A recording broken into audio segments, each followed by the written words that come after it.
Could this be a make or break year for Haas F1 as it appears they're not really going anywhere? It's not a make or break year because the team's already broken.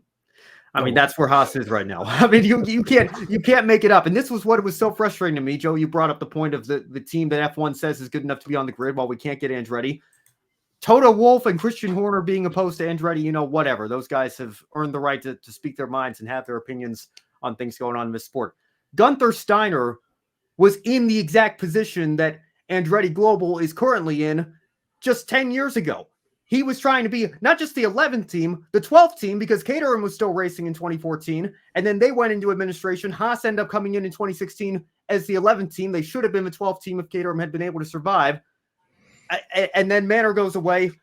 Now we have 10 teams again, and for some reason, Gunther Steiner is so opposed to an 11th team coming on the grid. I'm not going to get over that. I know Gunther's gone from Haas now at this point, but it was utterly embarrassing and ridiculous to me that he was so staunchly opposed, one of the many that was so staunchly opposed to Andretti coming in, when he was the guy that was trying to lead the American team onto the grid as the 11th team himself not so long ago. It's just absolutely ridiculous to me.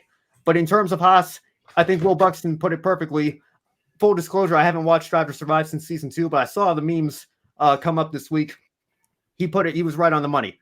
It's not like they're bringing a knife to a gunfight. They're bringing a spoon to a gunfight. That's where Haas are right now. That's where Haas have been trending ever since the Rich Energy debacle. It's just been all downhill from here. And it's a shame because they came out and were solidly in the midfield by 2018, their third year in existence. If things had gone a little bit differently, I think they could have been the best of the rest and finished 4th in the constructors. But, the team is just an absolute shambles right now. And I'm going to put I know we were supposed to maybe save the bold predictions for the end of the show. I'm going to put my chips on the table here. Haas are going to be the only team that do not score a single point the entire year. That's my prediction. Oh. How do I follow this up, Joe? Let's start with this.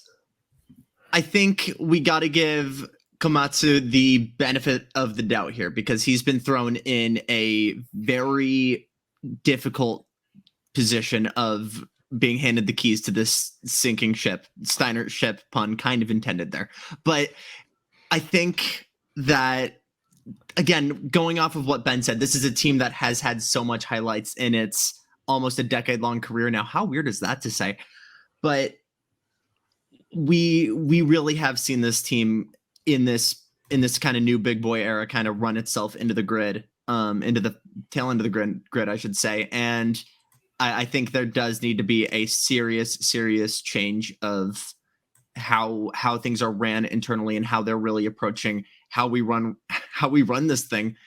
If there's going to be any hope of getting this thing towards the sharp end of the field, I really don't think they're going to be alone in that. I think we'll talk about this more later, but if Alpine apparently is refusing to put any decals on their car because it's going to slow them down 0.03 of a second, according to Ted Williams, that's proof that you maybe don't have a fast race car in your hands. So I think they're not going to be alone in that. But it's going to be a miracle if these guys can get higher than 7th in the constructors.